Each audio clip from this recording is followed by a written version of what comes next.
నిర్గమకాండం ఈ 2వ అధ్యాయంలో మోషే గారి యొక్క పుట్టుకను గురించి కనబడుతూ ఉంటుంది. ఈ మోషే గారు పుట్టుక, ఆ పుట్టుక వెనక ప్రయాసపడుతున్న ఒక 4 అనుకొచ్చేమో స్త్రీలు. మీరు గమనించండి, యేసుక్రీస్తు వంశావళిలో 4 స్త్రీలు ఉంటారు. మోషే గారు పుట్టుక సందర్భంలో కూడా ప్రాముఖ్యంగా ఒక 4 స్త్రీల పాత్రలు కనబడుతుంటాయి. అంటే సిమిలారిటీస్ ఉంటాయి. ప్రభు జీవితానికి మోషే గారి జీవితానికి సిమిలారిటీస్ ఉంటాయి.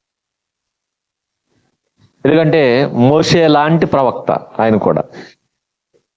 అందుకే మోషే గారు పుట్టినప్పుడు పిల్లల్ని చంపేశారు, ప్రభు పుట్టినప్పుడు కూడా పిల్లల్ని చంపేశారు. కాబట్టి ఈ సిమిలారిటీస్ అనేవి కొన్ని ఉంటాయి.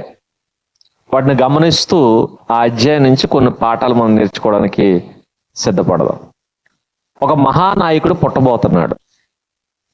మోషే అంటే సామాన్యుడు కాదు, విశ్వనాయకుడు అనుకోవచ్చు. ఎందుకంటే ఒక 6 లక్షల జనాంగం, పేరుకి 6 లక్షల కాల్బలం, సుమారు ఒక 20 లక్షల జనాంగాన్ని నడిపించినటువంటి ఘనత. అది సామాన్యమైన విషయం కాదు.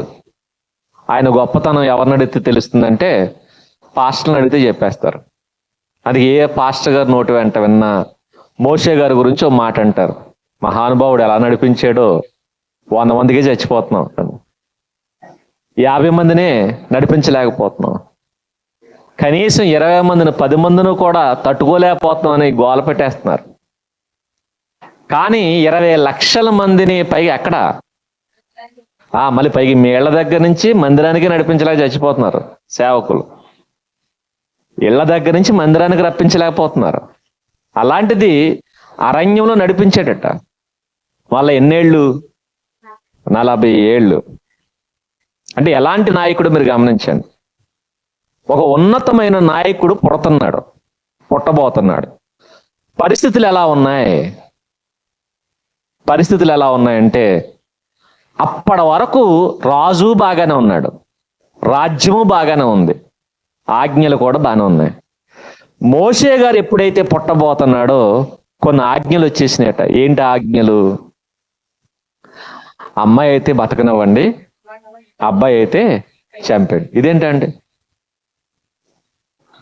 అమ్మాయి అయితే బతకనివ్వాలట, అబ్బాయి అయితే చంపేయాలట. ఏంటి ఇలాంటి పరిస్థితి ఎందుకు వస్తుంది? పైగా ఆయన పుడుతున్నప్పుడే జరుగుతుంది చూడండి. ఆయన కంటే ముందు ఒక ఆయన పుట్టాడు. ఎవరాయన? అహరోను గారు. అహరోను గారు పుట్టినప్పుడు ఎలాంటి ఆజ్ఞలు లేవు. మిరియాము గారు పుట్టినప్పుడు ఎలాంటి ఆజ్ఞలు లేవు. ఎప్పుడు ఇలాంటి ఆజ్ఞలు వచ్చేసినాయి? మోషే గారు పుడుతున్నప్పుడు మాత్రమే ఇలాంటి ఆజ్ఞ వస్తుంది. ఎందుకు వస్తుంది అంటే మోషే అలాంటి వాడు. మనం అనుకుంటామే, ఏంటండి ఈ సమస్యలు, ఏంటండి ఈ కష్టాలు, ఈ బాధలు, ఏంటండి ఈ ఇబ్బందులు అంటే నీ చుట్టూ పరిస్థితులు ఎలా ఉంటే, ఎంత క్లిష్టంగా ఉంటే, ఎంత కఠినంగా ఉంటే నువ్వు అంత గొప్పోడు అవుతావు. నువ్వెంత గొప్పోడు అవుతావో నీ పరిస్థితులు చెప్తాయి. మోషే పుట్టేసరికి ఎలాంటి పరిస్థితులు ఉన్నాయి చూడండి. ఎందుకు అనుకుంటున్నారు? ఆ పరిస్థితులను బట్టి చెప్పేయచ్చు. ఏం చెప్పేయచ్చు? మోషే సామాన్యుడు కాడు. అలాగే కొంతమంది బాప్తిజం తీసుకున్నప్పుడు కూడా ఎలాంటి పరిస్థితులు ఉంటాయి. బాప్తిజం అంటే మళ్ళా పుట్టడం. పుట్టేటప్పుడు కూడా చూడండి, కొంతమంది పుట్టేటప్పుడు పరిస్థితులు సామాన్యంగా ఉండవు. అప్పటి వరకు కుటుంబం నార్మల్గా ఉంటుంది. కుటుంబంలో పెద్దలు ఫరో రాజుల్లో అయిపోతారు. శాసనాలు వచ్చేస్తాయి. ఏంటి శాసనం? బాప్తిజం తీసుకుంటే బయటికి గెంటేయండి. ఒకవేళ నువ్వు మారేటప్పటికి ఇలాంటి పరిస్థితులు ఉంటే నువ్వు గమనించు, దేవుడు నిన్ను గొప్ప పాత్రగా వాడుకోబోతున్నాడు. కాబట్టి ఆ పరిస్థితుల్ని స్వాగతించు. మన క్లిష్టమైన పరిస్థితులు ఏర్పడుతున్నాయంటే అర్థం ఏంటంటే దేవుడు మనల్ని గొప్ప నాయకుడిని చేయబోతున్నాడు, గొప్ప పాత్రగా వాడుకోబోతున్నాడు, గొప్ప స్థానం ఇవ్వబోతున్నాడు. అందుకే నీ పరిస్థితులు అలా ఉన్నాయి. లేకపోతే ఎలా ఉంటాయి? నార్మల్గానే ఉంటాయి. మోషే గొప్పవాడు కాబట్టి పరిస్థితులు చూడండి ఎలా ఉన్నాయో. ఫరో ఆజ్ఞ ఇచ్చేసాడట. ఏంటి ఆజ్ఞ అంటే, ఒక ఆజ్ఞ వచ్చేసింది, మగపిల్లాడైతే చంపేయండి, కానుపు పీటల మీద చంపేయండి అన్నాడు. కానుపు పీటల మీద చంపేయమంటే, ఈ కానుపు పీటల మీద ఎప్పుడైతే పుట్టగానే చూడండి, చావు ఎక్కడుంది, బయటికి అలా పడగానే, తల్లి గర్భం నుంచి బయటికి అలా పడగానే, భూమి మీద పడగానే చావు పొంచుంది. పీటల మీదట, కానుప పీటల మీద చంపేయండి అంటే, ఉయ్యాల తొట్టులోకి కూడా వెళ్ళడు. తొట్టులోకి వెళ్ళకముందు ఎక్కడికి వెళ్ళిపోవాలి, సమాధి చేసేయమన్నాడు. చూడండి ఎలాంటి పరిస్థితి ఉందో. ఇలాంటి పరిస్థితిని ఏర్పాటు చేశాడు ఫరో. ఇలాంటి పరిస్థితి మధ్య ఆయన పుడుతున్నాడు. కానీ ఆ పరిస్థితి నుంచి అంట ఒకళ్ళు కాపాడారు. ఎవరు? హెబ్రీ మంత్రస్థానులు. హెబ్రీ మంత్రస్థానులు కానుపు పీటల మీద చనిపోవలసినటువంటి మోషేను కాపాడుతుంది. ఎవరో తెలుసా? హెబ్రీ మంత్రస్థానులు. దేవుని ప్రాణులకు భలే ఉంటుందండి. ఆజ్ఞాపించింది ఎవరు? రాజు. కాపాడడానికి దేవుడు ఏర్పాటు చేసింది ఎవరిని? స్త్రీలని. చూసారా? సాతాను మోషేని చంపించడానికి ఫరో రాజుని ఏర్పాటు చేసుకున్నాడు. దేవుడు కాపాడడానికి ఎవరిని ఏర్పాటు చేసుకున్నాడు? స్త్రీలను ఏర్పాటు చేసుకున్నాడు. సాతానికి బలవంతులు అందరూ కావాలి. అందుకే గొప్ప వాళ్ళందరినీ వాడు వేసుకుపోతాడు. సరే అయితే నీ టీంని ఎంత గట్టిగా బిల్డ్ చేసుకుంటూ చేసుకో, నేను కూడా టీం ఏర్పాటు చేస్తానంటాడు. ఎవరిని? చూడండి, సాతానేమో ఫరో సైన్యాన్ని, అధిపతులందరినీ వాడి పక్కన పెట్టుకుంటే, వాళ్ళని పెట్టుకున్నావా? సరే అయితే నా టీం ఏంటో తెలుసా? స్త్రీలట. ఆడవాళ్ల చేత రక్షించాడండి. ఆడవాళ్ల చేత రక్షించాడు. ఫరో ఆజ్ఞను తిరస్కరించింది ఎవరంటే ఫస్ట్ హెబ్రీ మంత్రస్థానులు. దేని తిరస్కరించారు అంటే, దేవుడికి భయపడ్డాడట. దేవునికి భయపడ్డారు అనడం కన్నా దేవుడు భయపెట్టాడు. భయపెడతాడు. ఎవరినైనా భయపెడతాడు. ఒకవేళ నువ్వు ఆయన సంకల్పంలో ఉంటే, ఆయన చిత్తములో నువ్వు ఉంటే, నీ దగ్గరకు వచ్చిన ఎవరినైనా భయపెడతాడు. అందుకంటాడు, నిన్ను ముట్టువాడు నా కనుగుడుని టచ్ చేయాలి. టచ్ చేసినట్టే, కనుగుడ్డును టచ్ చేసినట్టట. అది మీ చుట్టూ నా వలయం అలా ఉంటుంది. ఇది దేవుడు ఏర్పరుస్తున్నటువంటి రక్షణ వలయం. ఆయన భయపడతాడు. భయపడ్డాడు, వదిలేశారండి. వదిలేసిన తర్వాత ఈ స్త్రీలు మెల్లగా తప్పుకున్నారు. ఇప్పుడు మరలా ఇంకో ఆజ్ఞ ఇచ్చాడు. ఏంటి ఆజ్ఞ? ఒకవేళ ఎవరైనా బతికితే, పుడితే వాళ్ళని తీసుకెళ్ళి నైల్ నదిలో పారేయండి. నైల్ నదిలో పడేసేయమన్నాడు. ఇప్పుడు చావు ఎక్కడుంది? నైలు నదిలో ఉంది. బయట చావు పొంచుకుని ఉంది. ఎవరికి? మోషేకి. మోషే పుట్టే సమయానికి పరిస్థితులు ఎలా ఉన్నాయి? ఫస్ట్ కానుపు పీట మీదే చంపేయడానికి కూర్చుంది. ఇప్పుడు లేదు. అది మీరేసరికి ఇప్పుడు ఎక్కడికి వెళ్ళిందంటే నైల్ నదిలో పొంచి ఉంది. మరణం. ఇలా మోషే పుట్టాలి, నెక్స్ట్ ఎక్కడికి వెళ్ళిపోవాలి? నైల్ నదిలోకి వెళ్ళిపోవాలి. ఇలా పుట్టగానే నైల్ నదిలో పడేయాలి. అలాంటి టైంలో పుడుతున్నాడు. అంటే చావు ఎదురుగుండగా ఉన్నప్పుడు, చావు తన కళ్ళ ముందు ఉన్నప్పుడు నాయకుడు పుడుతున్నాడు. అలా పుట్టడానికి ఏం జరుగుతుందో చూద్దాం. 2వ అధ్యాయం 1వ వచనం నుంచి. లేవి వంశస్థుడు ఒకడు వెళ్ళి లేవి కుమార్తెను వివాహము చేసుకునేను అన్నాడు. చూడండి, పెళ్లి గురించి మాట్లాడుతున్నాడు. ఎందుకు మాట్లాడుతున్నాడు అంటే, ఆయన పుట్టుక ఎలా జరుగుతుందో చెప్తాడు. చూడండి ఎలా జరిగిందంటే, తల్లిదండ్రులు కూడా ఒక పద్ధతి ఉందట. మన పిల్లలు గొప్పోలు అవ్వాలంటే మన పెళ్ళిళ్ళు కూడా బాగుండాలి. దానికి అర్థమేంటి తెలుసా? మన బతుకులు బాగోగానే మనకు మాత్రం ఎవరు పుట్టాలి? మోసే పుట్టేయాలి. నీ పెళ్ళి ఎలా జరిగిందిరా?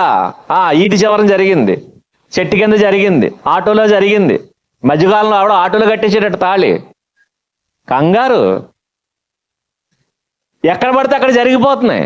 పోలీస్ స్టేషన్లో జరిగింది, పెద్దల మధ్య జరిగింది, అయితే నాడింగా జరగలేదన్నమాట. అలా నాడింగా జరగకపోతే నీకు మోసే పుట్టడు, మరి ఎవరు పుడతారు? నన్ను అడక్కో, ఖచ్చితంగా ఎవడొకడు పుడతాడు. నీ నెత్తి మీద ఎక్కి డ్యాన్స్ చేసి కూడా పుడతాడు. మోసే మాత్రం ఖచ్చితంగా పుట్టడు. మోసే పుట్టాలంటే పెళ్ళి ఎలా జరగాలి? ఎలా జరగాలి?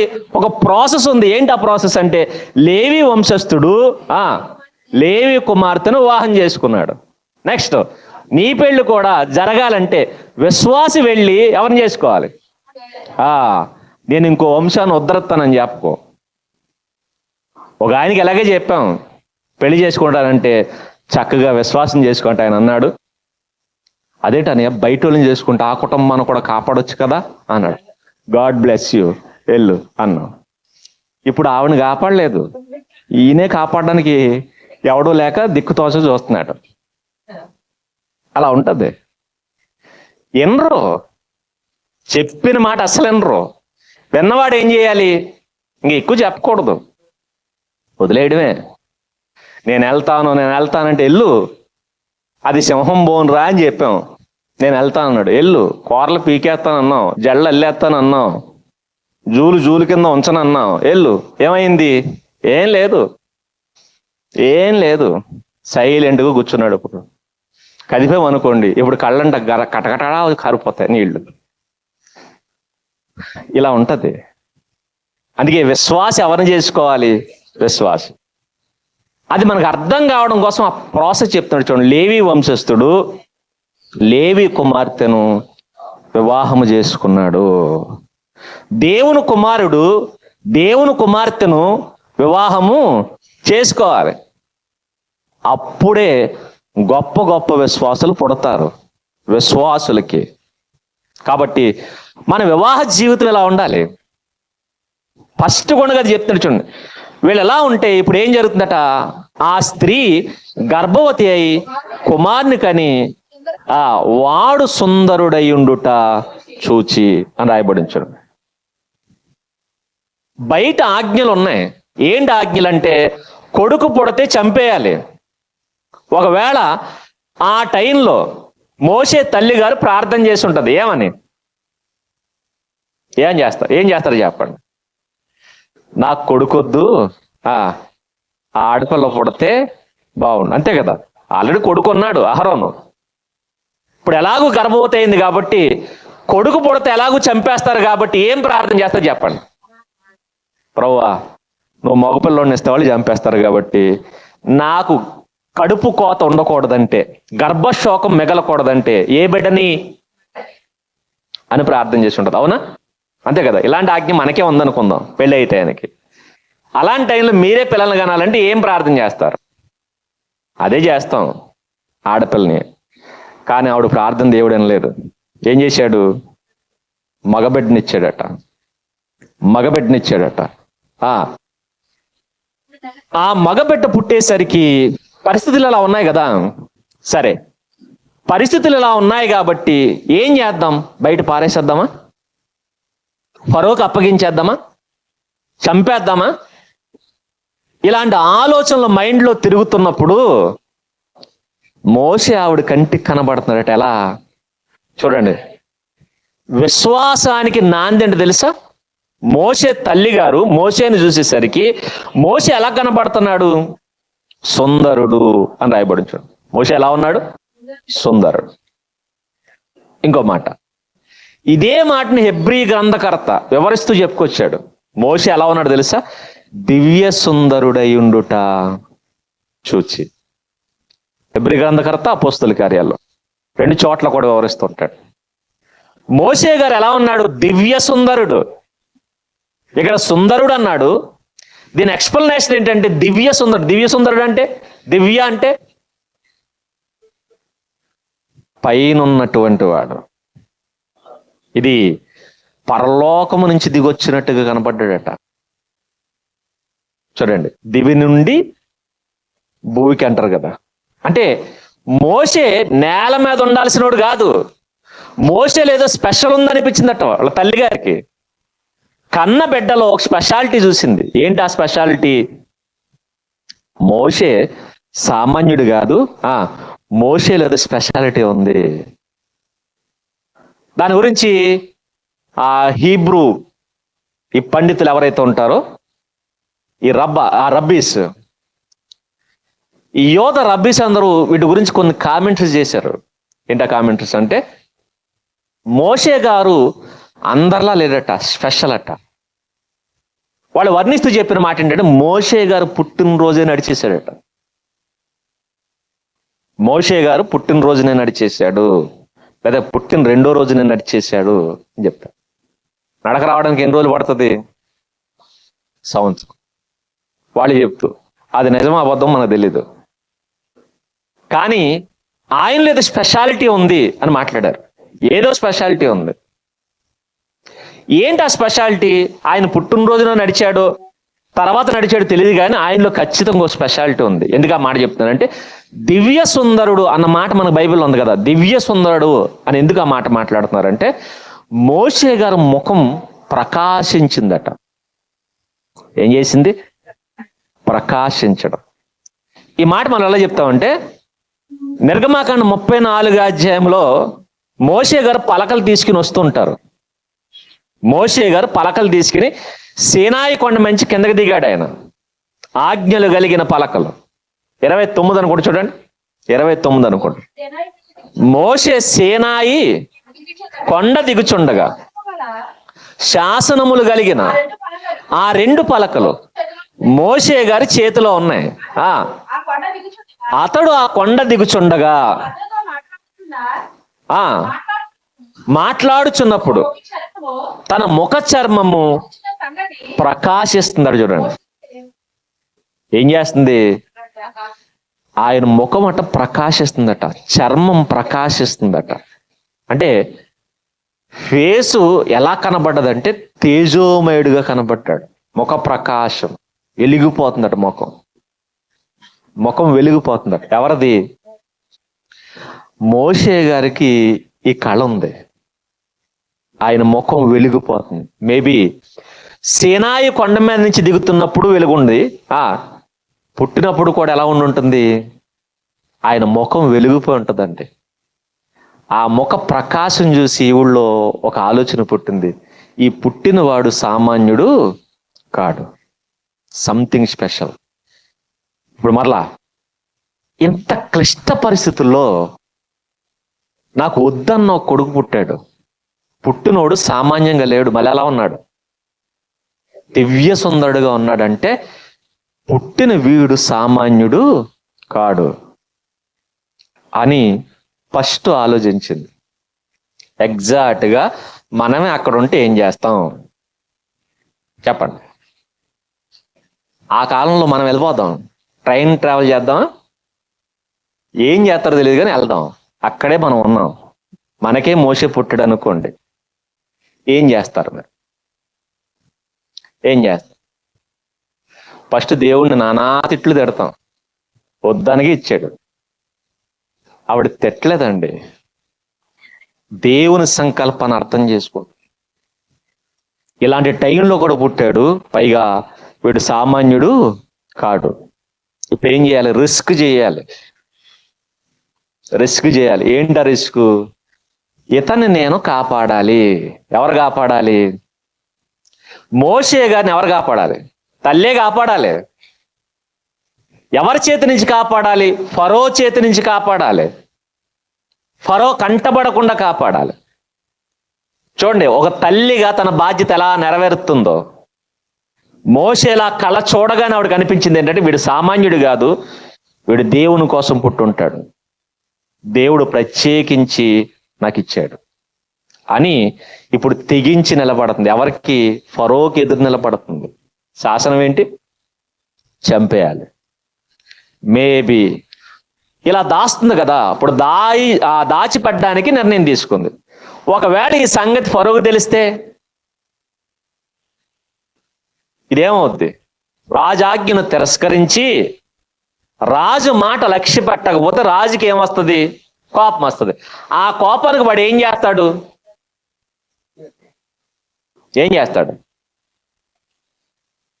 ఆ కోపం అసలు పిచ్చోళ్ళు రాజులందరూ.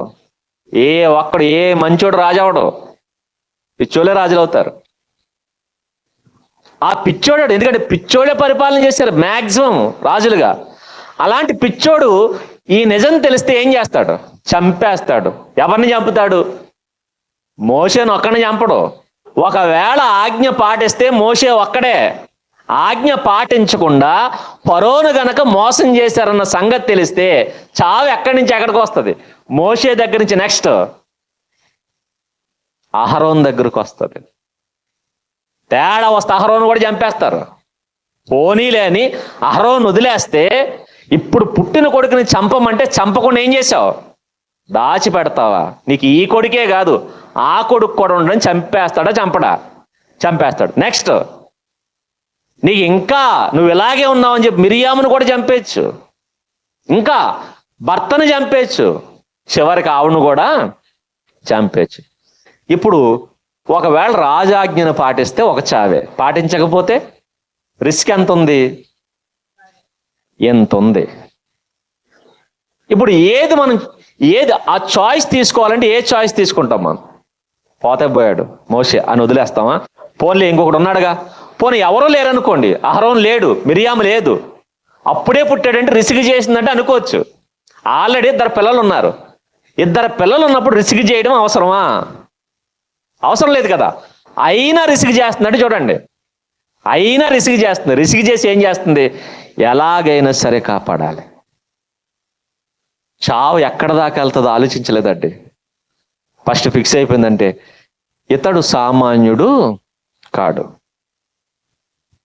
నేను ఇతను కాపాడాలి అని ఫిక్స్ అయిపోయి తెగించి, ప్రాణాలకు తెగించి మోషేను దాచిపెట్టడం మొదలుపెట్టిందట. ఎన్ని నెలలు? 3 నెలలు దాచిపెట్టిందట అండి. 3 నెలలు 3 నెలలు దాచిపెట్టిందట. ఈ 3 నెలల పాటు ఎలా దాచిపెట్టింది తెలియదు కానీ మొత్తానికి దాచిపెట్టింది. ఈ దాచిపెట్టిన తర్వాత ఇక దాచలేకపోయిందంటే మొత్తానికి ఫరో ఆజ్ఞ ఇచ్చుంటాడు. ఏంటి ఆజ్ఞ అంటే, పుడుతున్నప్పుడు చంపేయమన్నాం, హెబ్రీ మంత్రస్నానంలో వదిలేశారు. తర్వాత పుట్టిన వాళ్ళని నైల్ నదిలోకి విసిరేయమని సైన్యాన్ని పంపిస్తున్నాడు. వస్తున్న సైన్యం ఏం చేస్తారు? మ్యాక్సిమం ఫస్ట్ కూడా తెలిసిపోద్ది. గర్భవతులు అంటే తెలీదా? తెలియకుండా దాచిపెట్టలేం. పలానా ఇంట్లో ఒక గర్భిణీ స్త్రీ ఉంది, తెలిసిపోతుంది. పైగా తనకు నెలలు నిండుతున్నాయన్న సంగతి కూడా తెలిసిపోతుంది. తను కనీసం సంగతి కూడా తెలిసిపోతుంది. ఎంక్వైరీ చేసుకుంటూ వస్తారు కదా. మొత్తానికి 3 నెలలు అలా మేనేజ్ చేసింది తెలియదు కానీ మేనేజ్ చేస్తే మొత్తానికి వీళ్ళు వెతుకుతున్నారు అనుకుంటా ఇంటింటికి. గర్భిణీ స్త్రీలు ఎంతమంది ఉన్నారు, ఎంతమంది కన్నారు, కంటే ఒకవేళ ఏం చేస్తున్నారు, దాచిపెట్టారా అని ఆమె వెతుకుతుంటే ఇక ఆవిడకి అర్థమైపోయింది, వీళ్ళ ఇంట్లోకి అయినా వచ్చి చంపేస్తారు కాబట్టి ఇప్పుడు ఏం చేయాలి అని ఆలోచించి, ఇప్పుడు నా కొడుకుని బయట పడేయాలి. ఎక్కడ పడేయాలి? నదిలో పడేయాలి. ఈ నదిలో పడేయాలి. ఇక ఫిక్స్ అయిపోయింది, ఆయన పడేయాలి. అప్పటి వరకు బయట కంటబడకుండా, ఎవరు కంటబడకుండా దాచిపెట్టింది. ఆ దాచిపెట్టి ఇక ఏమనుకుంటుంది చూడండి, ఇక దాచలేకపోయిందట. తరువాత ఆమె వాని దాచలేక వాని కొరకు ఒక జమ్ము పెట్టి తయారు చేస్తుందట. ఇప్పుడు చూడండి, కొడుకుని ఎక్కడ పడేయాలి? ఇప్పుడు నదిలో పడేయాలి. ఆ నైలు నదిలో పడాలి. నైలు నదికి ఎందుకు పడేయమన్నాడు తెలిసేవాడు? నైలు నది వాడి దేవత. ఫరో నైలు నదిని ఆరాధిస్తారు వాళ్ళు, ఐగుప్తీయులు. ఎందుకంటే నదులను ఆరాధించడం అనేది వాళ్ళ కల్చర్.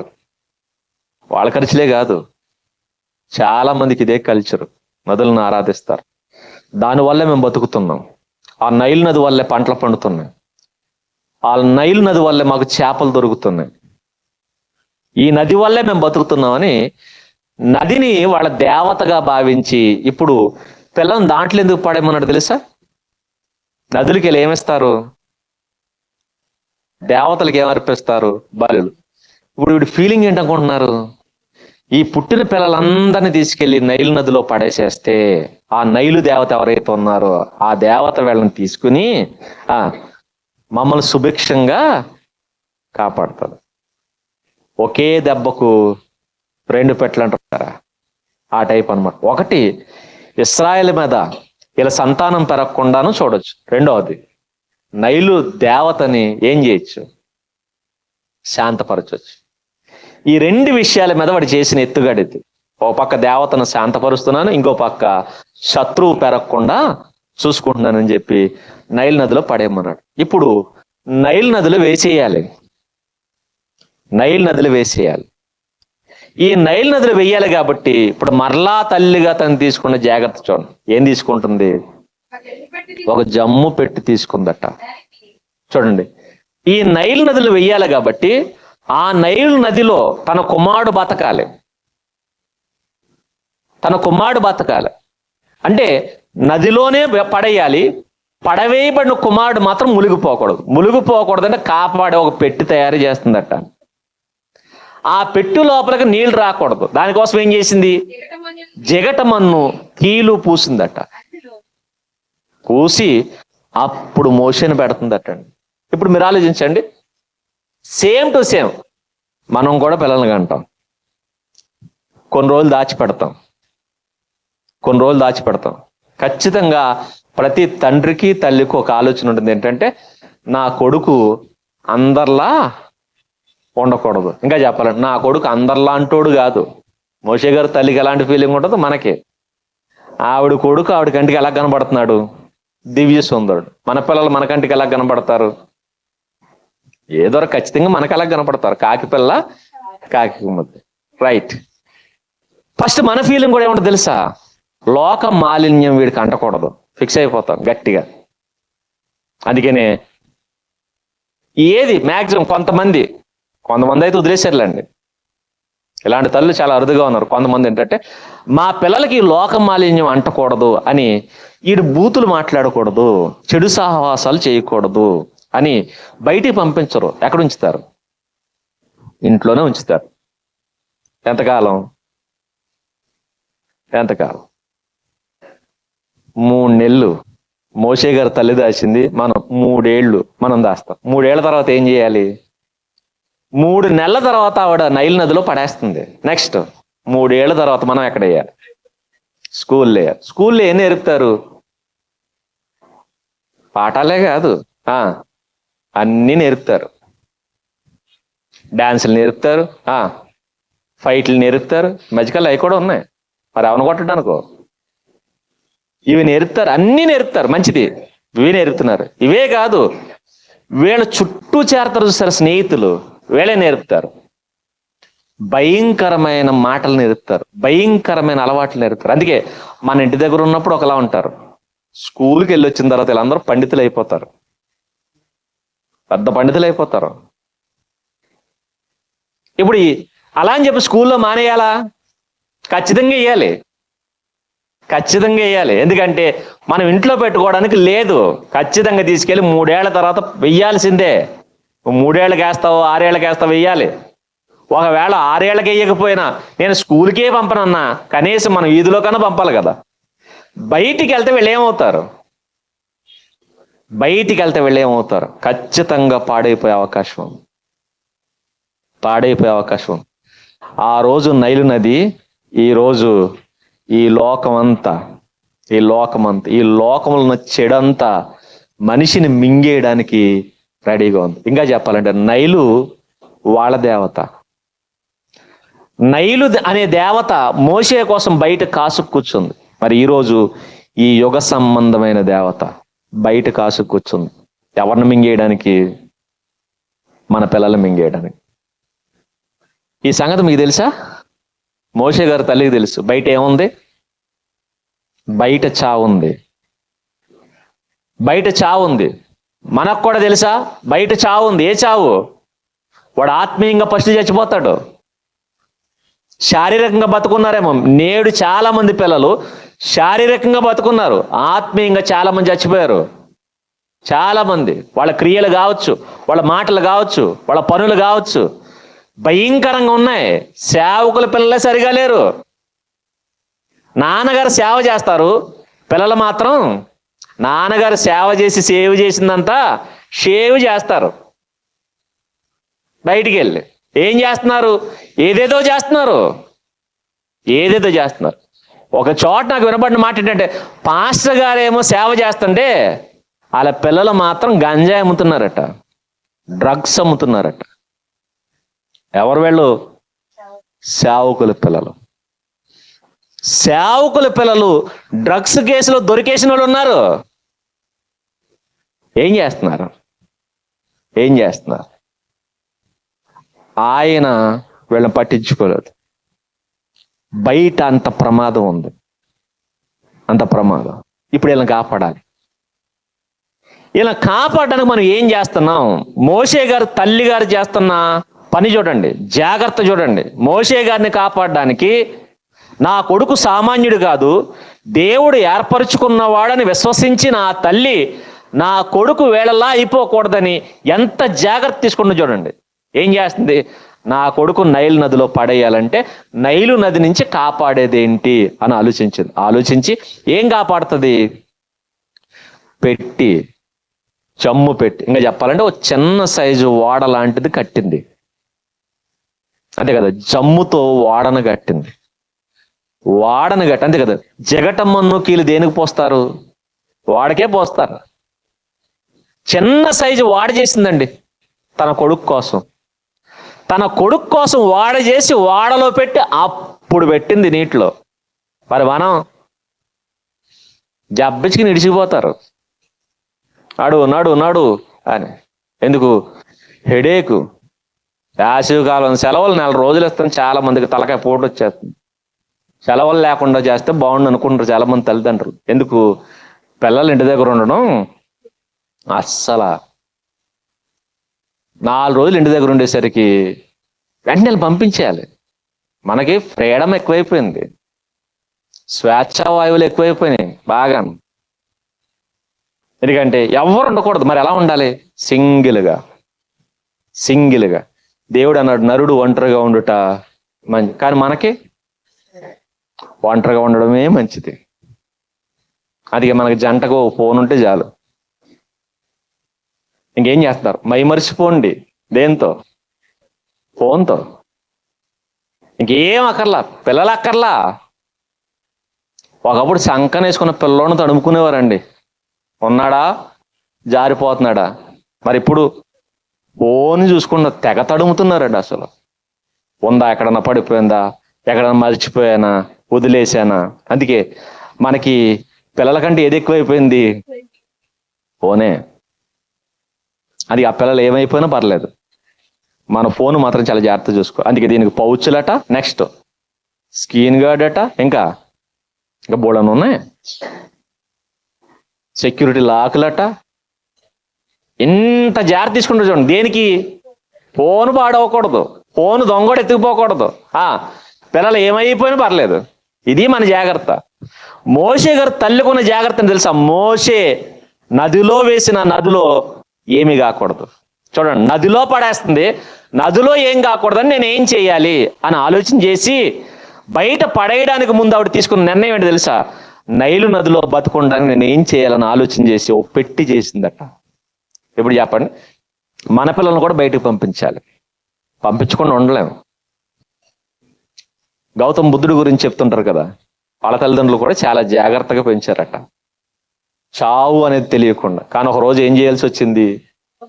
బయటికి పంపించాల్సి వచ్చింది. బయటికి పంపకుండా పెంచారట. మనిషి అనేవాడు బయటికి వెళ్ళాలి, మన పిల్లలని బయటికి వెళ్ళాలి. వెళ్ళకపోతే అడిగి నాగరికత తెలియదు, నాలెడ్జ్ తెలియదు. బయటికి వెళ్ళాలి కానీ బయట లోకంలో పడి నాశనం అయిపోకూడదు. కాబట్టి బయటకు నువ్వు పంపాలి, బయటికి పంపాలి కానీ బయట ఉన్న చావు వాడిని టచ్ చేయకూడదు, బయట ఉన్న పాపం వాడికి అంటకూడదు, బయట ఉన్న పాపంలో వాడు పడిపోకూడదు. ఈ లోకంలో వాడు పడిపోకుండా నువ్వు జాగ్రత్త తీసుకోవాలి. తల్లిదండ్రులుగా మన బాధ్యత ఏంటంటే బయటికి వెళ్ళాలి, లోకంలోకి వెళ్ళాలి కానీ లోక మాలిన్యం వాడికి అంటకుండా, ఆ మాలిన్యం వాడిలోనికి రాకుండా ఫస్ట్ ఒక వాడ చేయాలి. ఏంటి ఆ వాడ? మనం కూడా వాడ చేయాలి. ఓ వాడ ఉంది. ఏంటి ఆ వాట? పౌలు గారు పత్రిక రాస్తే చెప్పాడే, ఏమన్నాడు? విశ్వాసమను ఒక వాడ. మీ పిల్లలు బయటికి వెళ్ళే లోపు విశ్వాసం అనే వాడాన్ని కడుతున్నారా? విశ్వాసం అనేవాడు. ఫస్ట్ మీరు పిల్లలు బయటికి వెళ్ళక ముందే ఈ వాడ కట్టవుడు పంపించండి. ఆవిడ 3 నెలలకే కట్టేసింది. 3 నెలలకే కట్టేసిందండి. మనకు 30 ఏళ్ళు వచ్చినా కట్టరెళ్ళు. మనం చోటకి వెళ్తే ఒక ఆవిడ వచ్చి, మా అబ్బాయి తాగేసి పక్క రూమ్లో ఉన్నాడని ప్రార్థన చేయండి. ఆవిడ పక్క రూమ్లో ఉన్నాడట, నేను ఏం చేయాలి? ప్రార్థన చేయాలట. వెంటలేదట. భార్య వదిలేసి వెళ్ళిపోద్ది. ఇప్పుడు ఆడికి సేవ ఎవరు చేయాలి? అయ్యగారు కక్కేస్తే అమ్మగారు ఎత్తేస్తున్నారు. చిన్నప్పుడు పాలుగా ఎక్కేవాడు, మరి ఇప్పుడు కళ్ళుగా కక్కుతున్నాడు, బ్రాందిగా ఎక్కుతున్నాడు. అప్పుడు పాలుగా కక్కినప్పుడు తుడిచేసింది. ఇప్పుడు నీ బతుకంతా ఎత్తుకోవడమేక. సరిగా పెంచకపోతే చూడండి, జీవితాంతం వాడికి సాకరీ చేయాలి. మీ చేత చేయించుకుంటాడు. కేర్ఫుల్గా చేయాలి. అందుకే ముందు వాళ్ళని బయటికి వెళ్ళక ముందే, మేమేం పాడు చేయలేదంటారు. మీరు పాడు చేయరు. వాడు బయటికి వెళ్తే ఏమైపోతాడు? పాడైపోతాడు. కాబట్టి బయటికి పంపాలి, ఖచ్చితంగా పంపాలి. కాబట్టి వాడు వెళ్ళక ముందే ఖచ్చితంగా నువ్వు చెయ్యాల్సింది ఏంటంటే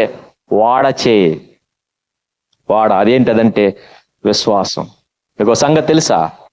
విశ్వాసం గురించి గ్రంథకర్త రాస్తూ చెప్పాడు. దానివల్ల రాజ్యాలు జయించారట, దానివల్ల సింహాల నోళ్లు ముయించారట, దానివల్ల అగ్ని బలమును చల్లార్చేశారట, దానివల్ల ఏమైనా చేయగలరు.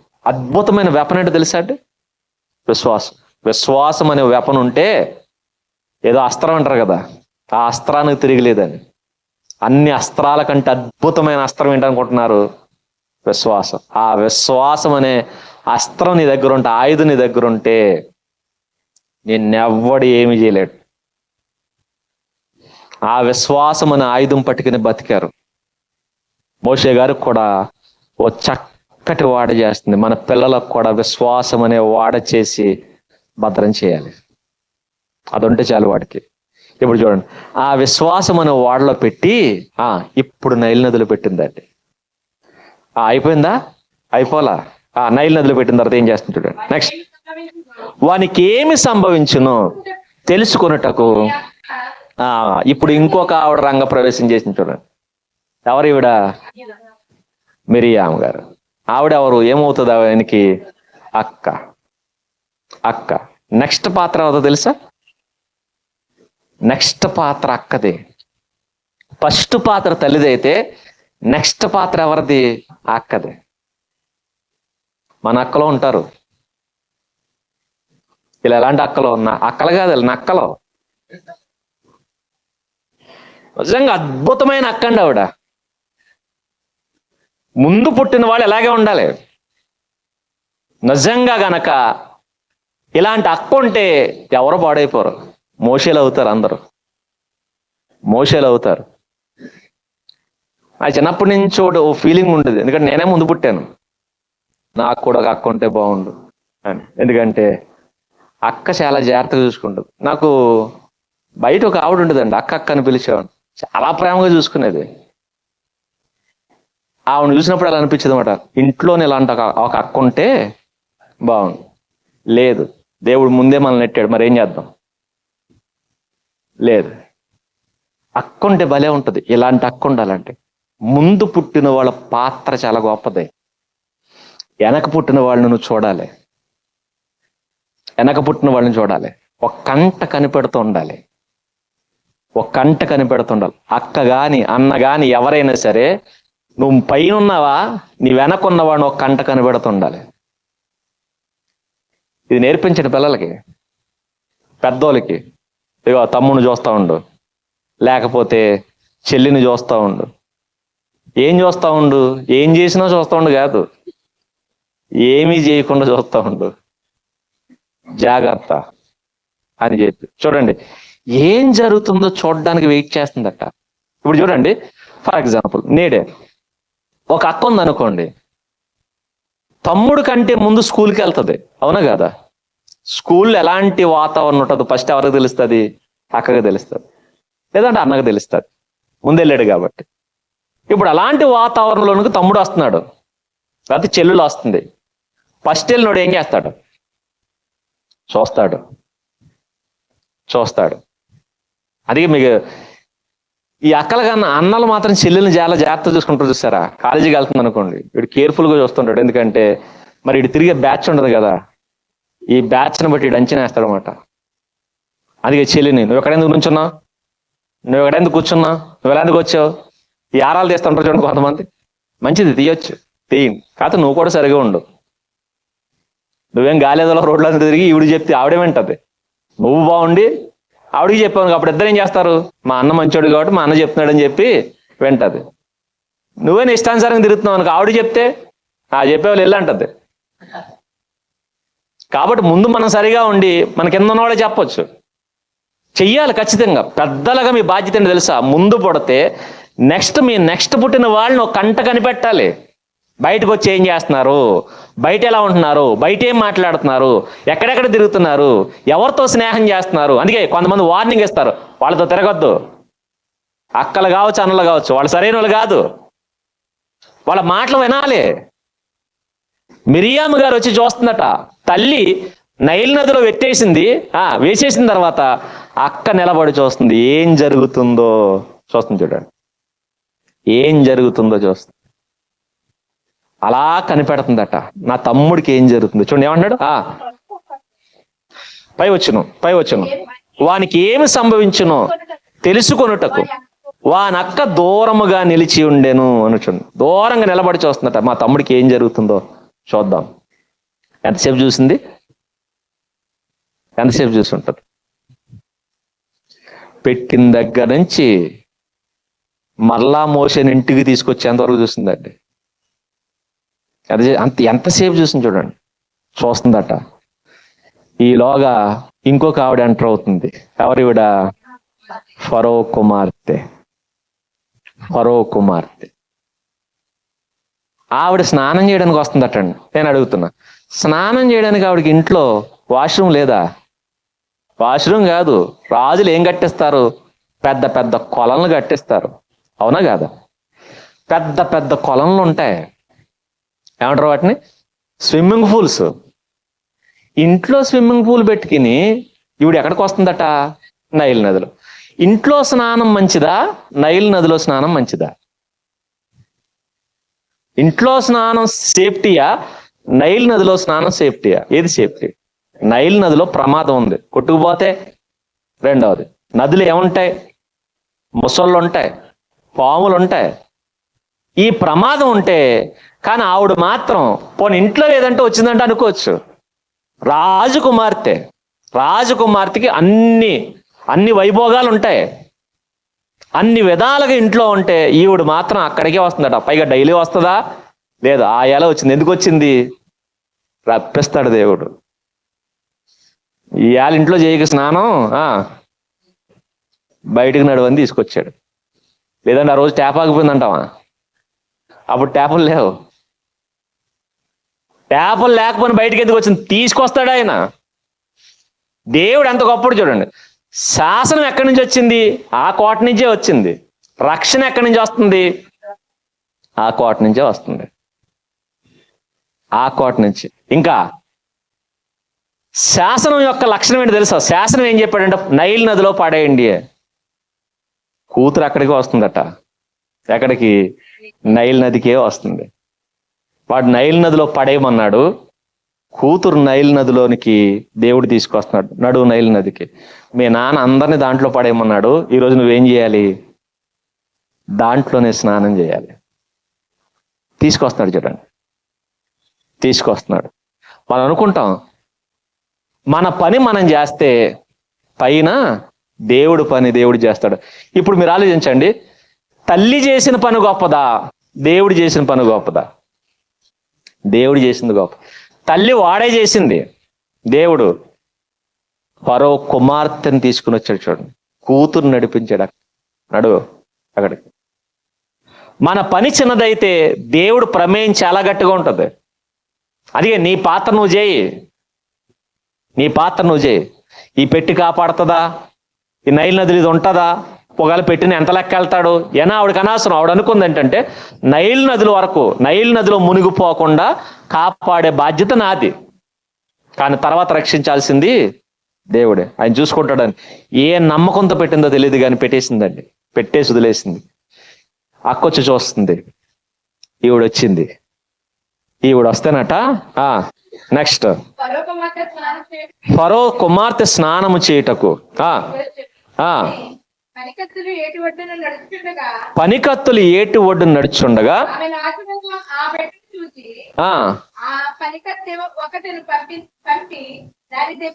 దాన్ని తెప్పించి తెరిచి ఆ పిల్లవాడిని చూసినప్పుడు ఆ పిల్లవాడు ఏడ్చుచుండగా చూచి వాని యందు కనికరించి అని రాయబడుచుండు. ఆవిడొచ్చింది.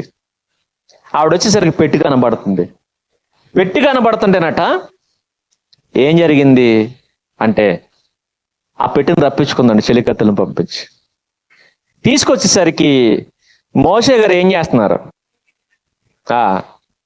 చూడండి. ఏడవకపోతే కనుకరం పుట్టదేమో. ఇప్పుడు చూడండి, మోషే గారు చేసిన పనేంటి? ఏడవడం. కొన్నిసార్లు మనం పెద్ద పెద్దవి చేయక్కర్లా, ఏం చేస్తే సరిపోద్ది? టయానికి ఏడు చాలు. టయానికి ఏడిస్తే పనులు అయిపోతాయి. టయానికి ఏడిస్తే చాలు. చూడండి, కరెక్ట్ టయానికి ఏడ్చాడు ఆయన. ఏం జరిగింది? అయిపోయిందండి, పని అయిపోయింది.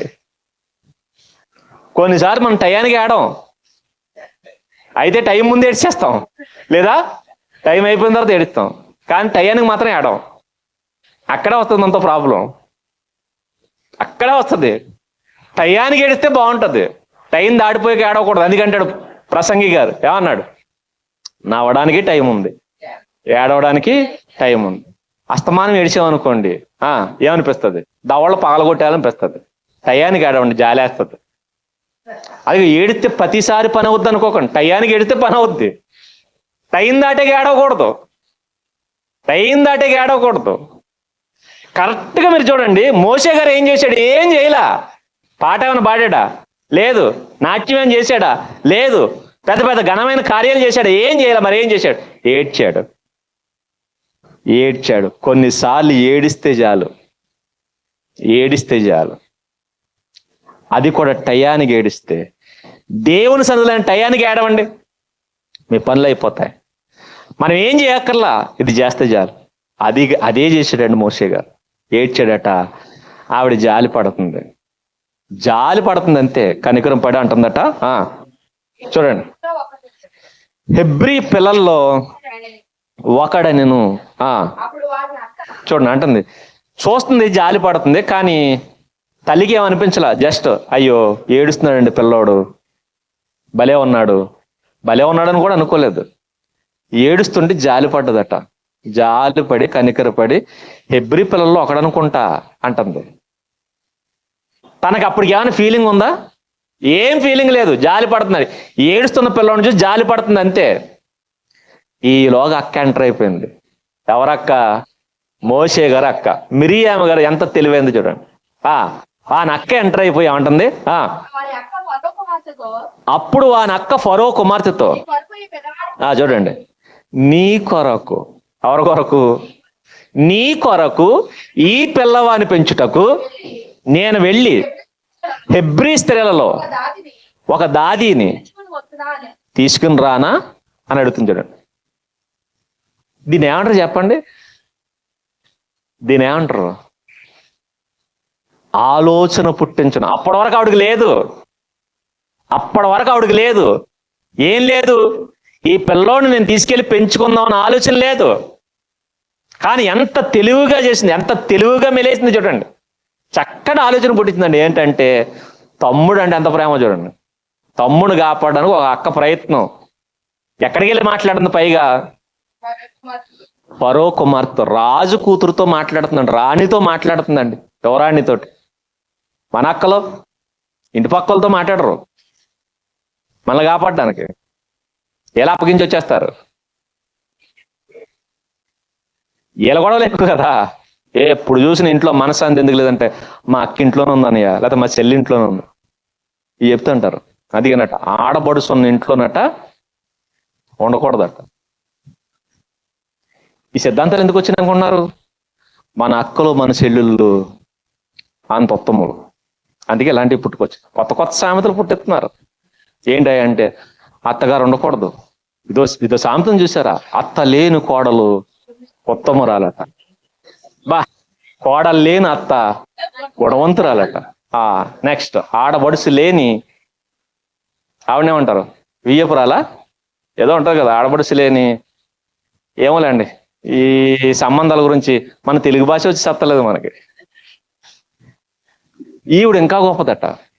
ఇలా ఉంది అంటే అత్తగారు ఉండకూడదు, నెక్స్ట్ కోడలు ఉండకూడదు, ఆడబడుసు ఉండకూడదు, మామగారు ఉండకూడదు, భర్త ఉండకూడదు, పిల్లలు ఉండకూడదు.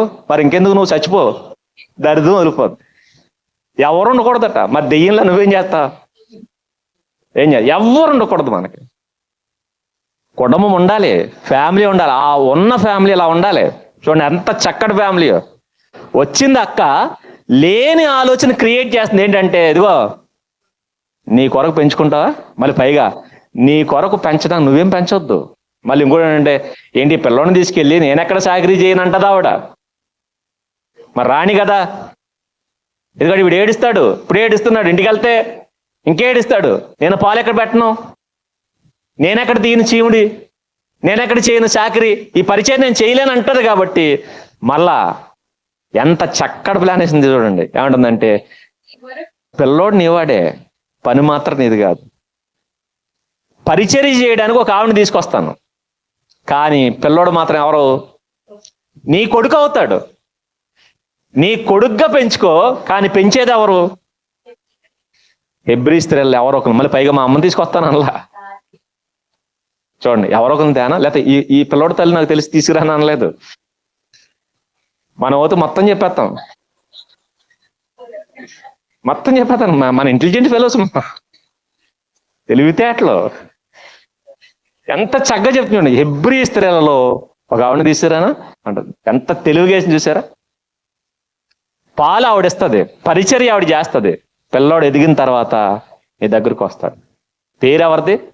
తల్లి అనే పేరు నీది, పని మొత్తం ఆవిడది. తీసుకురానా అంతే. ఈవిడికేం తోయిలా, ఈవిడికేం తోచలా. చూడండి ఆవిడ ఏమంటుందంటే ఈ ఆలోచన ఏదో ఐడియా భలే ఉందే, నాకు రాలేదు అని చెప్పట. అప్పుడు ఏం చేస్తుంది చూడ, అందుకు ఫరో కుమార్తె చెప్పింది చూడండి, వెళ్ళిదేదో బాగుందా. చూడండి, లేని ఆలోచన ఇచ్చింది, తమ్ముళ్ళ లైఫ్ని కాపాడేసిందట. చూసారా? ఫరో ఇంటికి పంపించేస్తుంది. ఇప్పుడు చూడండి, ఫరో ఆజ్ఞాపించాడు ఏమనంటే నైల్ నదిలో పడేయండి అని. మోషే కోసం నైలు నదిని సిద్ధపరిస్తే ఆ నైలు నది నుంచి ఫరో ఇంటికి పంపించేస్తుంది. ఎవరో తెలుసా? ఒక అక్క. ఇంకా చెప్పాలంటే తల్లి పాత్ర అయినా అక్కడతో అయిపోయిందేమో, ఒక అక్క పాత్ర. ఇంకా చెప్పాలంటే అక్క వయసు ఎంత ఉంటుంది?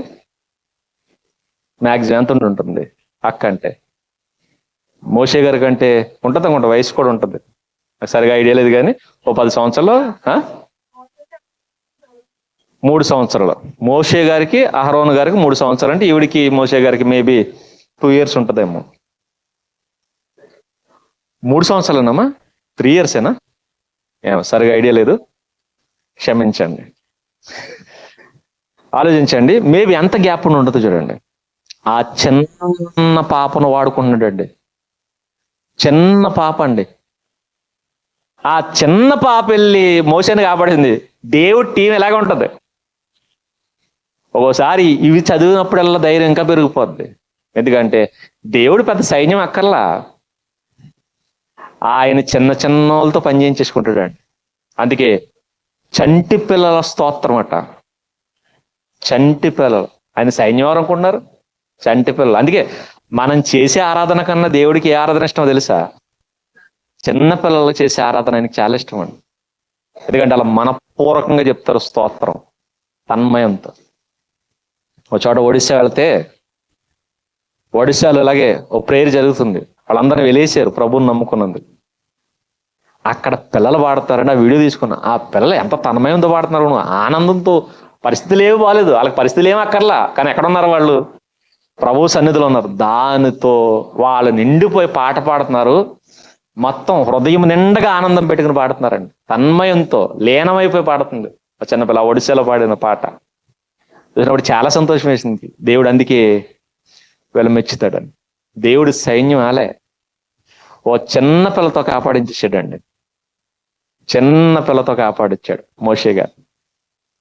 ఇలా ఉంటుంది దేవుని ప్రణాళిక. దేవుని ప్రణాళిక ఇలా ఉంటుంది చూడండి. ఇలా ముగ్గురు పాత్రలు, వీళ్ళ ముగ్గురు ఎవరు? తల్లి, అక్క, తర్వాత ఫరో కుమార్తె. ఇలా ముగ్గురు ఎంత కష్టపడ్డారే. దీంట్లో మోషే గారు పని ఏంటి? ఏడవడం. ఆయన చేసిన పని ఏంటో తెలుసా? ఏడవడం. అది కాను, మన రక్షణ కోసం దేవుడు చుట్టూ బోడంత కార్యాలు జరిగిస్తాడు. నువ్వేం చేయాలి? నువ్వు ఏడు చాలు, నేను ఆయన కాపాడేస్తాడు. ఇంకా చావు ఎక్కడి నుంచి వస్తుంది? నైల్ నది. ఏ నైల్ నదికైతే మోషేని అప్పగించాలనుకున్నాడో ఆ నైల్ నదిని రక్తంగా మార్చేశాడు. ఇంకా చెప్పాలంటే ఎందరో హెబ్రీ పిల్లల రక్తం దాగింది నైల్ నది. కానీ అదే నైల్ నదిని రక్తంగా మార్చేశాడు. ఎవరు? ఈయన. నీటిలో పడేయమని చెప్పాడు మోషేని నీటిలో పడేయమన్నాడు, నైల్ నదిలో పడేయమన్నాడు. కానీ ఎర్ర సముద్రంలో ముంచేశాడు ఫరో సైన్యం మొత్తాన్ని ముంచేశాడండి. నీటిలో ముంచేద్దామని చూశాడు, కానీ ఎర్ర సముద్రాన్ని ఎండగట్టి ఆయన వెళ్ళిపోవడమే కాదు 20 లక్షల మందిని తీసుకెళ్ళిపోయాడు. 20 లక్షల మంది. ఏ నీటి ద్వారా ఆయనకు మరణ శాసనం రాశాడో ఆ నీటి మీద అజమాయిషి చేశాడు ఆయన. అదే నీటి మీద అధికారం ఇచ్చాడు. అందుకే నీళ్ళని రక్తంగా మార్చి అన్నాడు. ఎందుకు నీళ్ళ మీద అధికారం ఇచ్చాడు అనుకుంటున్నారు? మోసేకి ఎందుకు ఇచ్చాడు తెలుసా? ఈ నీటి చేత నిన్ను చంపాలని వేళ చూశారు, ఆ నీటిని ఏం చేస్తావో చేసుకో. అందుకే అక్కడి నుంచే నీటిలో చేపలన్నిటినీ చంపేశాడు. ఎందుకు చంపేశాడు తెలుసా? ఈ నైల్ నదే కదా నీకు చేపలను ఇస్తుందని చెప్పావు, ఇదే కదా నిన్ను బతికిస్తుందని చెప్పావు. అదేమైంది ఇప్పుడు? దానికి ఎందరో రక్తమో అర్పించావు నువ్వు. ఇంకా చెప్పాలంటే వీళ్ళ పిల్లలనే కాదు, ఎంతో మంది పిల్లల్ని వాడు నైల్ నదికి బలిచ్చి ఉంటాడు. ఎంతో మంది పిల్లల్ని ఆ శిక్ష రోజు వేశాడు. తీర్పు తీర్చడానికి పంపించాడు ఒక నాయకుడిని. అదే ఎర్ర సముద్రాన్ని పాయలు చేశాడు. అందుకే మరణ శాసనం నీటి ద్వారా వచ్చింది. ఇశ్రాయేలుకి రక్షణ కూడా నీటిలో నుంచే వచ్చింది. నీటిలో చంపేద్దామని వాడు చూశాడు, నీటిలో నుంచి చావకుండా ఈయన నడిపించుకుని తీసుకెళ్ళిపోయాడు. అరణ్యంలోనికి నడిపించి తీసుకెళ్ళిపోయాడు. ఇది ప్రణాళిక. అందుకే మోషే గారి జీవితం వెనక వీళ్ళున్నారు. ఇక వీళ్లే కాదు, ఇంకో స్త్రీ కూడా ఉంటుంది. ఆవిడెవరు? సిప్పోరా. ఇంకా చెప్పాలంటే వీళ్ళు ఈ నలుగురు కూడా ఆయన పుట్టుకలో పాత్రను వహిస్తే ఇక ప్రాముఖ్యమైన పాత్ర తెలుసా? సిప్పోరా గారు ప్రభువు కోసం నిలబెట్టింది. ప్రభువు కోసం మోషే గారు నిలబెట్టింది. ఆవిడ ఏ పని చేసిందో మనం కూడా. ఇంకా చెప్పాలంటే మోషే గారు వంశావళిలో నలుగురు, యేసుక్రీస్తు వంశావళిలో నలుగురు స్త్రీలు కనపడుతున్నారే, ఆ నలుగురు వేళ్ళు అనుకుంటే 5వ స్త్రీ ఎవరు అనుకుంటున్నారు? మనమే. సంఘం ఎవరు? ఆయనకు ప్రదానం చేయబడిన కన్యక, గొర్రె పిల్ల భార్య. ఇప్పుడు నీ పాత్ర ఉంది. ఇప్పుడు మన పాత్ర. వాళ్ళ పాత్ర వాళ్ళు బాగానే పోషించారు. మోషే గారి విషయంలో ఎలాగైతే వీళ్ళందరూ పాత్రను సమర్థవంతంగా పోషించారో, నేడు కూడా క్రీస్తు వంశావళిలో 4 స్త్రీల పాత్రలు కూడా అయిపోయినాయి. ఇక 5వ స్త్రీగా నీదే. నీ పాత్రే ఉంది. ఏంటి ఆ పాత్ర అంటే, నీవు ప్రభువు కోసం చేయాల్సిన పని ఉంది. ఆయన కోసం ఏర్పరిచిన పని. ఆ పని కోసం సిద్ధపడు. నీ పని నువ్వు చేయి. ప్రభువు యొక్క రక్షణ ప్రణాళికలో దేవుడు నీకు అప్పగించిన పని నమ్మకంగా చేయి, సరిపోతుంది. ఇలా కనుక మనం చేయగలిగితే ప్రపంచానికి రక్షణ వచ్చేసినట్టే. ఎందుకంటే మోషేయే ఒక జనాంగానికి రక్షణ ఇస్తే ఇప్పుడు పుట్టినవాడు ఇంకా చెప్పాలంటే వచ్చేస్తుంది కదా మనకి క్రిస్మస్. ప్రభువు పుట్టబోతున్నాడు. ఆ పుడుతున్న ప్రభువు ఎలాంటి వాడు తెలుసా? మోషే కంటే గొప్పవాడు. అలాంటి గొప్పవాడు ఎంతమందిని రక్షించగలడు? ఒక్క మోషే ఎంతమందిని రక్షిస్తే మరి ఆ మోషే ఈయన ఎంతమందిని రక్షించగలడు? ఇంకా చెప్పాలంటే ఆ రోజు ఫరో శాసనం నీటి వరకే వచ్చింది. కానీ ఇప్పుడు అపవాది చేసే పని ఏంటో తెలుసా? నీటి దాకా కాదు, మరి ఎక్కడికి? అందరిని తీసుకెళ్లేదు. అగ్ని గుండంలో పడేయడానికి ట్రై చేస్తుంది. అప్పుడు నీటిలో పడేయడానికి ప్రయత్నించారు, ఇప్పుడు అగ్నిగుండంలో పడడానికి ప్రయత్నిస్తున్నారు. మోషే నేల నుండి కాపాడాడు, నేలలో నుండి కాపాడాడు. మరి యేసుక్రీస్తు అగ్ని నుండి కాపాడబో.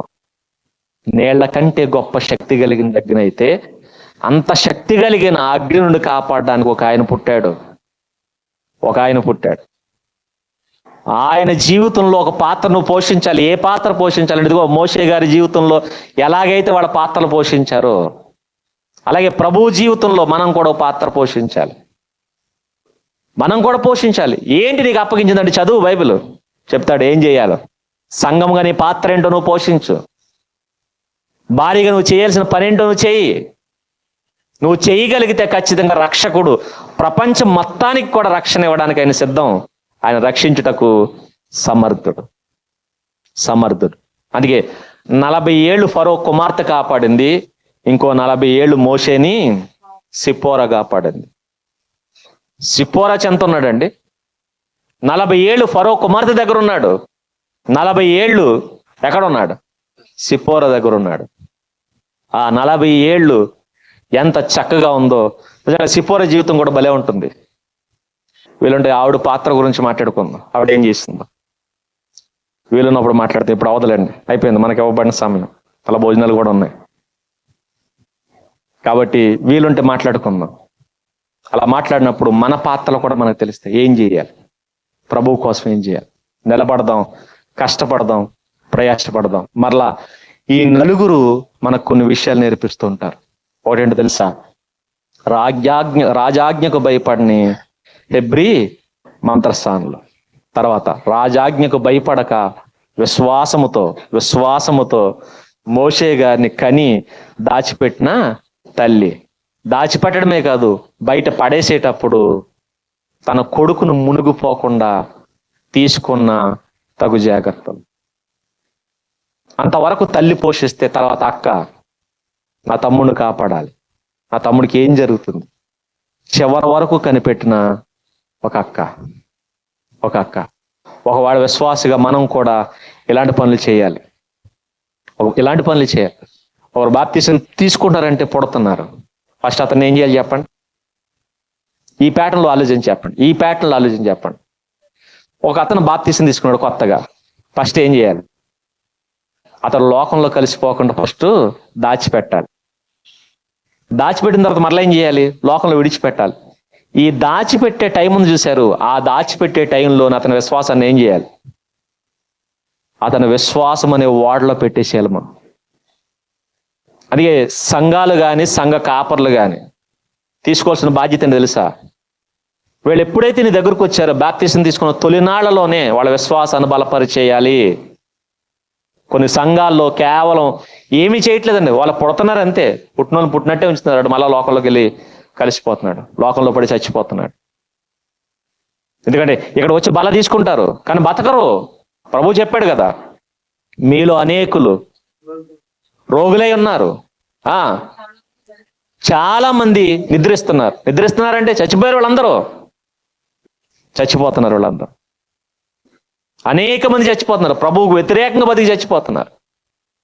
వీళ్ళు ఏం చేస్తున్నారు? కనిపెడుతున్నా ఒకడు బాప్తిసం తీసుకున్నాడంటే, ఎందుకంటే వాళ్ళకంటే ముందు పుట్టాం కదా మనం, మిరియం గారు పాత్ర తీసుకుందాం. మోషేలా వాళ్ళు నిన్నే పుట్టారేమో, బాప్తిసంలోకి నిన్నే వచ్చారు, నువ్వెవరు? సీనియర్, నువ్వు ముందే పుట్టావు. ఒకవేళ మనకు బయట అక్కలేరేమో, అన్నలేరేమో, కానీ మనమే అక్కలం, మనమే అన్నలం. ఎవరికి? కొత్తగా దేవుని రాజ్యంలో పుడుతున్న వాళ్ళకి. నీ పాత్ర ఏంటి? నీ పాత్ర ఏంటి? ఒకవేళ సేవకుడు తల్లిలా ఓడ కడితే నెక్స్ట్ అక్కగా బయటను చూడాల్సింది మనమే. వాళ్ళు వెళ్తారు కదా లోకంలోకి. అందుకే పెద్దవాళ్ళగా పైనున్న మనం, సీనియర్ విశ్వాసులుగా మన బాధ్యతని తెలుసా? కొత్తగా దేవునిలోకి వచ్చిన వాడు బయటికి వెళ్తే ఎలా ఉంటున్నాడు? సరిగా లేడనుకో, వెళ్ళండి, రై బాప్తిసం తీసుకున్నావు, అలా ఉండకూడదు, తప్పని చెప్పండి, తప్పని చెప్పండి.